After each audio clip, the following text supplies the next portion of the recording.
एक जंगल में था सांप बड़ा, अनदेखा था बच्चे खा जाता, परिंदे रोए सब डर जाए, जंगल में था शोर मच जाता।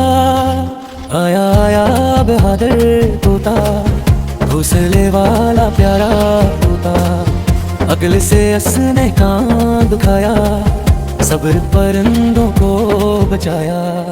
तोता रोया चेखा पहले, फिर तरकीब से को आई, शहजादी नहाने आई, हार की चमक आंखों में छाई।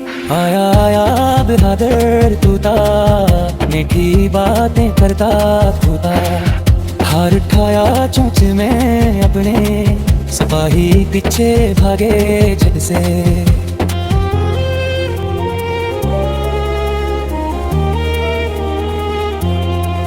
भागता भागता घोंसले आया, सांप वहीं पर बैठा पाया, हार पहनाया सांप के गले, सब परिंदे देखे जंगल ले, सिपाही आए सांप ललकारा, पर अंजाम उसका बरता।